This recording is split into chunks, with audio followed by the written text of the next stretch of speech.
നിയമസഭാ തെരഞ്ഞെടുപ്പിൽ ഇതാ വാശിയേറിയ പോരാട്ടങ്ങളിലൊന്നും നടക്കാൻ പോകുന്നത് പേരാവൂരിലാണ്. KPCC അധ്യക്ഷനും CPM-ന്റെ മുതിർന്ന നേതാവ് KK ശൈലജയും നേർക്കുനേർ പോരാട്ടത്തിലെത്തുമ്പോൾ നമ്മൾ പോകുന്നു കേരള മഹായുദ്ധത്തിലേക്ക്.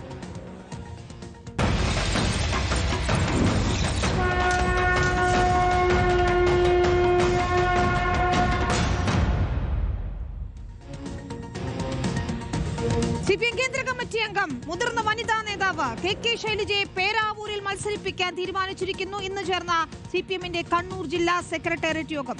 തളിപ്പറമ്പിൽ PK ശ്യാമള CPM-ന്റെ സംസ്ഥാന സെക്രട്ടറി ME ഗോവിന്ദന്റെ ഭാര്യയും ആന്തൂർ നഗരസഭയിലെ മുൻ ചെയർപേഴ്സണുമായിരുന്ന PK ശ്യാമളയെ സ്ഥാനാർത്ഥിയാക്കാൻ തീരുമാനമായിരിക്കുന്നു. തളിപ്പറമ്പിൽ രക്തസാക്ഷി ഫണ്ട് വിവാദമുണ്ടായ പയ്യന്നൂരിൽ TI മധുസൂദനൻ തന്നെ മത്സരിക്കും.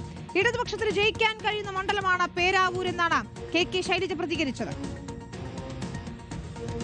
പാർട്ടി സെക്രട്ടേറിയറ്റ് നാളെയുണ്ട്, ഞങ്ങളെല്ലാം അങ്ങോട്ട് പോവുകയാണ്. 8-ാം തീയതിയാണ് പാർട്ടി സ്ഥാനാർത്ഥികളെ പ്രഖ്യാപിക്കുക. പേരാവൂർ ആര് സ്ഥാനാർത്ഥി എന്നുള്ളതല്ല, ഇടതുപക്ഷം ജയിക്കും. അപ്പോൾ ഇടതുപക്ഷത്തിന് ജയിക്കാവുന്ന മണ്ഡലമാണ് പേരാവൂർ. അർജുൻ കല്യാട് ചേരുകയാണ് കണ്ണൂരിൽ നിന്ന് വിശദാംശങ്ങളുമായി. അർജുൻ, ആദ്യഘട്ടത്തിൽ ജില്ലാ സെക്രട്ടേറിയറ്റ് പരിഗണിച്ച പേരുകളിൽ KK ശൈലജ ഉണ്ടായിരുന്നില്ല. അന്നത് വലിയ ചർച്ചയായതാണ്. പിന്നീട് ഇതാ മട്ടന്നൂരല്ല പേരാവൂർ നൽകാമെന്ന് പറയുകയാണ്. ഇളവ് നൽകുമ്പോൾ, ടേമിൽ ഇളവ് നൽകുമ്പോൾ ഏത് മണ്ഡലം എന്ന് തീരുമാനിക്കേണ്ടതുണ്ടായിരുന്നു. അതിൽ പേരാവൂര് പൂർണ്ണ സമ്മതത്തോടെ KK ശൈലജ സ്വീകരിക്കുകയാണോ? പാർട്ടി ജയിക്കും, LDF ജയിക്കും എന്നതാണ് KK ശൈലജയുടെ ആദ്യ പ്രതികരണം വരുന്നത്. ഏറ്റവും വാശിയേറിയ ഒരു പോരാട്ടത്തിലേക്ക് പോകുന്നു അപ്പോൾ പേരാവൂരിലല്ലേ?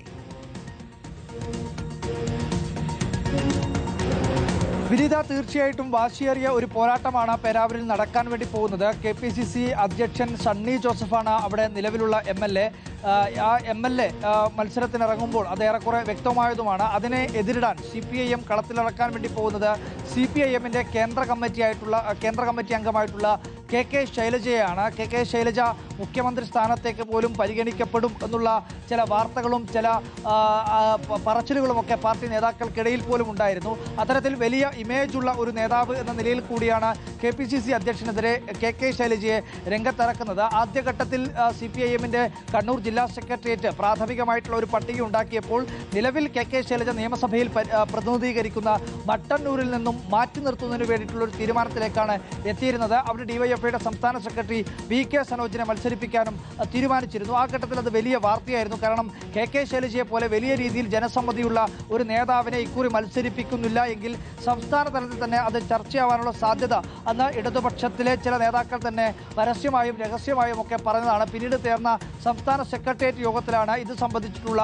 ഒരു തീരുമാനത്തിലേക്ക് എത്തിയത്. KK ശൈലജ മത്സരിക്കുകയാണെങ്കിൽ പേരാവൂരിൽ മത്സരിക്കട്ടെ എന്നുള്ള നിലപാട് ചില സംസ്ഥാന നേതാക്കൾ എടുത്തു എന്നുള്ളതാണ് മനസ്സിലാക്കാൻ വേണ്ടി കഴിയുന്നത്. അതിൽ ആ ഘട്ടത്തിൽ തന്നെ ശൈലജ എന്തിനാണ് ഇങ്ങനെ കണ്ണൂരിൽ മാത്രം ഇത്തരം ഒരു ടേം നിബന്ധന കൊണ്ടുവരുന്നത്? കാരണം മറ്റ് ജില്ലകളിലെല്ലാം തിരുവനന്തപുരത്ത് ഉൾപ്പെടെ നോക്കുകയാണെങ്കിൽ 2 ടേം വ്യവസ്ഥ എന്ന രീതിയിൽ ഒരുപാട് MLA-മാർക്ക് ഇളവ് ലഭിച്ചിട്ടുണ്ട്. കണ്ണൂരിൽ KK ശൈലജയ്ക്കും AN ഷംസീറിനും മാത്രമാണ് ഈ ടേം വ്യവസ്ഥയ്ക്ക് കാരണം മത്സരിക്കാൻ കഴിയാത്തൊരു സാഹചര്യം ഉണ്ടാകുന്നത്. അപ്പോൾ എന്തിനാണ് എന്നെ മാത്രം ഇങ്ങനെ ഒഴിവാക്കുന്നത് എന്നുള്ള ചോദ്യം KK ശൈലജ സംസ്ഥാന സെക്രട്ടേറിയറ്റിൽ ചോദിച്ചു എന്നാണ് മനസ്സിലാക്കുന്നത്. അതിനുശേഷം സംസ്ഥാന സെക്രട്ടേറിയറ്റ് അങ്ങനെയാണ് എങ്കിൽ പേരാവൂരിൽ മത്സരിക്കട്ടെ എന്നുള്ളൊരു നിർദ്ദേശം ജില്ലാ സെക്രട്ടേറിയറ്റ് മുന്നിൽ വെച്ചു. അങ്ങനെയാണ് ഇന്നിപ്പോൾ കണ്ണൂർ ജില്ലാ സെക്രട്ടേറിയറ്റ് യോഗം ഇതുമായി ബന്ധപ്പെട്ടുകൊണ്ട് ചേരുന്നത്. അങ്ങനെ ഈ യോഗത്തിനകത്ത് മത്സരിക്കുന്നുണ്ട് എങ്കിൽ KK ശൈലജ മത്സരിക്കാൻ സന്നദ്ധമെങ്കിൽ പേരാവൂരിൽ മത്സരിക്കട്ടെ എന്നുള്ള ഒരു തീരുമാനത്തിലേക്ക് എത്തിയത്. ഇത് അന്തിമമായിട്ടുള്ളൊരു തീരുമാനമല്ല. അത് സംസ്ഥാന സെക്രട്ടേറിയറ്റും സംസ്ഥാന സമിതിയും ഇടതുപക്ഷ ജനാധിപത്യ മുന്നണിയും ഒക്കെ തീരുമാനിച്ചതിന് ശേഷം മാത്രമേ ഒരു പ്രഖ്യാപനം ഉണ്ടാവുകയുള്ളൂ. ആ പ്രഖ്യാപനം 8-ാം തീയതി, അതായത് ഞായറാഴ്ച നടക്കുമെന്നുള്ളതാണ് ശൈലജ ടീച്ചർ തന്നെ വ്യക്തമാക്കിയിട്ടുള്ളത്. എന്തായാലും പേരാവൂരിൽ ഇക്കുറി അംഗം മുറുകുമെന്നുള്ള കാര്യത്തിൽ ഒരു തർക്കവുമില്ല. കാരണം ശൈലജ ടീച്ചറാണ് കളത്തിലിറങ്ങുന്നതെങ്കിൽ അത്ര ഈസി വാക്ക് ഓവറായി അല്ലെങ്കിൽ ഒരു അനായാസ വിജയം സണ്ണി ജോസഫിന് കാണാൻ വേണ്ടി കഴിയില്ല. എന്തായാലും വാശിയേറിയ മത്സരമായിരിക്കും.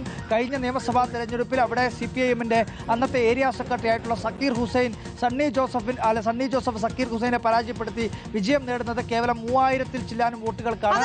സ്വാഭാവികമായും ജയിച്ചത് KPCC പ്രസിഡന്റ് റോഷിപാൽ കൂടി ചേരുകയാണ്. റോഷിപാൽ, ഇതാ KPCC പ്രസിഡന്റിനെതിരെ കരുത്തയെ കളത്തിലിറക്കുന്നു CPIM. നഷ്ടപ്പെട്ട പേരാവൂർ തിരിച്ചുപിടിക്കാനുള്ള നീക്കം.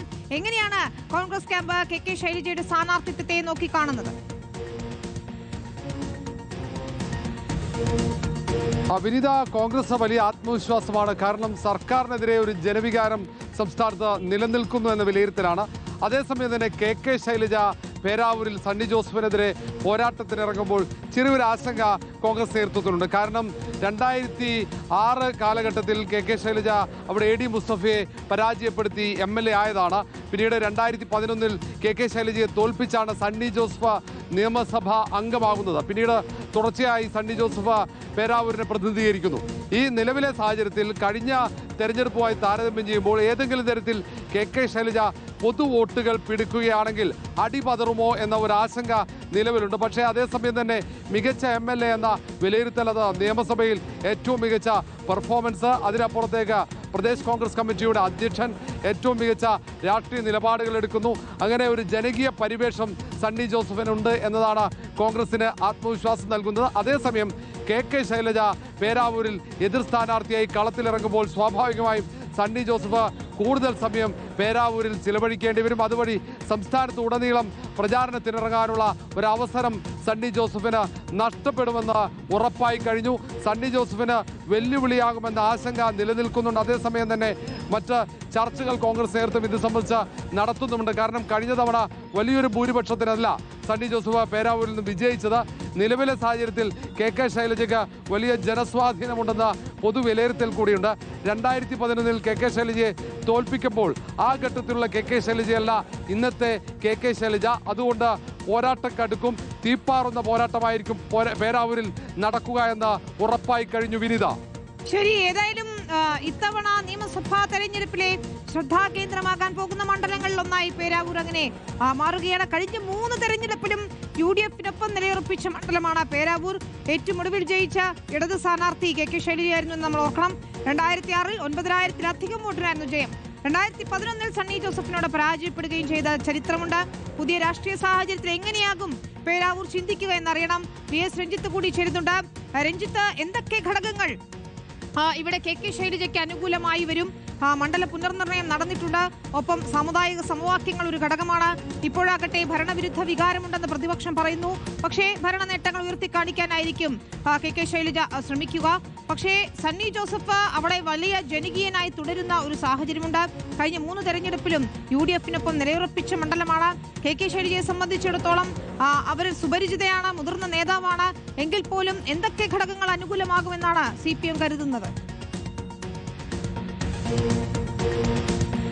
വിനിത, പേരാവൂരിനെ സംബന്ധിച്ച് അതൊരു UDF അനുകൂല മണ്ഡലം എന്ന് പറയുന്നതിൽ തെറ്റില്ല. കാരണം 1977 ആ മണ്ഡലം രൂപീകരിച്ചത് മുതൽ ഇങ്ങോട്ട് അത് UDF-നൊപ്പം നിന്നു. ഒരു തവണ 2006 നേരത്തെ വിനീത സൂചിപ്പിച്ച പോലെ കെ ശൈലജ ആ മണ്ഡലം 9,000 വോട്ടിന്റെ ഭൂരിപക്ഷത്തിന് പിടിച്ചെടുക്കുകയായിരുന്നു.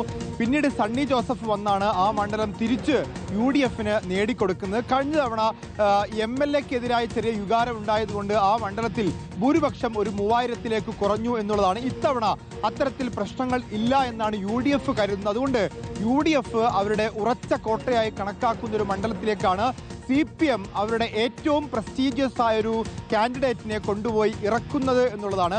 അങ്ങനെ ആ മണ്ഡലത്തിലേക്ക് കെ ശൈലജയെ പോലെ പാർട്ടിക്കപ്പുറത്തേക്ക് ഇമേജ് ഉണ്ട് എന്ന് കരുതപ്പെടുന്ന, പാർട്ടിക്കപ്പുറത്തേക്ക് വളർന്നു പൊതുസമ്മതി നേടി എന്ന് കരുതപ്പെടുന്ന ഒരു കാൻഡിഡേറ്റിനെ കൊണ്ടുവെക്കുമ്പോൾ പാർട്ടിക്ക് 2 ലക്ഷ്യങ്ങളുണ്ട് എന്നുള്ളതാണ്. ഒന്ന്, ആ മണ്ഡലം പിടിച്ചെടുത്താൽ അതൊരു ബോണസാണ്. പാർട്ടി ഇപ്പോൾ നിലവിലുള്ള 60 സീറ്റുകൾക്കപ്പുറത്ത് പാർട്ടിക്ക് എക്സ്ട്രാ നേടാൻ പറ്റുന്ന, CPM-നെ സംബന്ധിച്ച് അധികമായി നേടാൻ പറ്റുന്ന ഒരു മണ്ഡലമാണ് പേരാവൂർ എന്ന് പറയുന്നത്. അങ്ങനെ കെ ശൈലജ നിയമസഭയിലെത്തിയാൽ അത് പാർട്ടിക്ക് വലിയ പ്രശ്നമുള്ള കാര്യമല്ല. പക്ഷേ ഇനി അഥവാ തോറ്റുപോയാലും പ്രശ്നമില്ല. കാരണം പേരാവൂർ അവരുടെ പട്ടികയിലുള്ള മണ്ഡലമല്ല. തോറ്റാലും ആ മണ്ഡലത്തിൽ വലിയ പ്രശ്നങ്ങളില്ല എന്നുള്ളതാണ്. എങ്കിൽ പോലും അവിടെ ഒരു സാധ്യത CPM കൽപ്പിക്കുന്നത് കഴിഞ്ഞ തവണ കേവലം 3000 വോട്ടിന് മാത്രമാണ് തോറ്റുപോയിട്ടുള്ളത്. അതേ സാഹചര്യങ്ങൾ ഇപ്പോഴും നിലനിൽക്കുന്നുവെങ്കിൽ കെ ശൈലജയ്ക്ക് ഈ പറയുന്ന പോലെ ഒരു പൊതുസമ്മതി ഉണ്ടെങ്കിൽ, അങ്ങനെ ശൈല ടീച്ചർ അമ്മ എന്നൊക്കെ പറയുന്ന ഒരു ഇമ്പാക്ട് 2006 അവർ അവിടെ നിന്ന് ജയിക്കുമ്പോഴുള്ള ഇമ്പാക്റ്റ് അല്ല, അവർ ആരോഗ്യമന്ത്രിയായ ശേഷം കേരളം മുഴുവൻ അവരെ ആരാധിക്കുന്നു എന്ന് പറയപ്പെടുന്ന ഒരു സാഹചര്യത്തിൽ അങ്ങനെ ഒരു സാഹചര്യം നിലവിലുണ്ടെങ്കിൽ അത് അവിടെ വെച്ച് തെളിയിക്കട്ടെ എന്നുള്ളതായിരിക്കാം CPM പറയുന്നത്. CPM-നെ സംബന്ധിച്ച് 5 തവണ മത്സരിച്ച ഒരു മുതിർന്ന അംഗമാണ്, കേന്ദ്ര കമ്മിറ്റി അംഗമാണ്. ഇനി ഇനിയും മത്സരിപ്പിക്കേണ്ട സാഹചര്യം കെ ശൈലജയെ സംബന്ധിച്ച് CPM ഇല്ല. കാരണം അവർ ആവശ്യത്തിന് മത്സരിക്കുകയും MLA ആയി മന്ത്രിയായി പാർട്ടി എല്ലാ പദവികളും കൊടുത്തു കഴിഞ്ഞു എന്ന് CPM കരുതുമ്പോഴും അവർക്ക് ഈ പറയുന്ന പുറത്തുള്ള ഇമേജ് കണക്കിലെടുത്തുകൊണ്ടായിരിക്കണം അവരെ ഈ പേരാവൂരിലേക്ക് പരിഗണിക്കുന്നത്. അങ്ങനെ അവർക്ക് എന്തെങ്കിലും ഒരു പാർട്ടിക്ക് അതീതമായ ഒരു സാഹചര്യം ഉണ്ടെങ്കിൽ അത് പേരാവൂരിൽ തെളിയിക്കട്ടെ. വടകരയിൽ തെളിയിക്കാൻ സാധിച്ചില്ല എന്ന സാഹചര്യം നമുക്കുണ്ട്. അത് പേരാവൂരിൽ തെളിയിക്കാൻ ഒരു അവസരം കൂടി പാർട്ടി നൽകുന്നു എന്ന് വേണം മനസ്സിലാക്കാൻ. ശരി, രണ്ട് മുതിർന്ന നേതാക്കളുടെ പോരാട്ടം, പ്രത്യേകിച്ച് KPCC അധ്യക്ഷൻ സണ്ണി ജോസഫ് ആണ് പേരാവൂരിലെ MLA. നിലവിൽ അദ്ദേഹം 3 തവണയായി പേരാവൂരിൽ നിന്ന് ജയിച്ചു കയറുകയാണ്. മുൻപ് സണ്ണി ജോസഫിനോട് പരാജയപ്പെട്ട KK ശൈലജ വീണ്ടും പേരാവൂർ തിരിച്ചു പിടിക്കാൻ എത്തുന്നു. വലിയ ആത്മവിശ്വാസമുണ്ട്. മട്ടന്നൂരിൽ നേടിയ വിജയത്തിന്റെ ആത്മവിശ്വാസമുണ്ട്. ഒപ്പം മന്ത്രി എന്ന നിലയിൽ താൻ നേടിയെടുത്ത വലിയൊരു ഇമേജ് KK ശൈലജയ്ക്ക് തുണയാകുമെന്ന് കരുതുന്നു. ഭരണവിരുദ്ധ വികാരമാണോ ഉണ്ടാവുക, വികസന നേട്ടങ്ങൾക്കുള്ള വോട്ടായി മാറുമോ എന്ന് കാത്തിരുന്ന് കാണാം. ഏതായാലും നിയമസഭാ തെരഞ്ഞെടുപ്പിൽ വലിയ ചർച്ചയാകാൻ പോകുന്നു പേരാവൂർ എന്ന കാര്യത്തിൽ തർക്കമില്ല.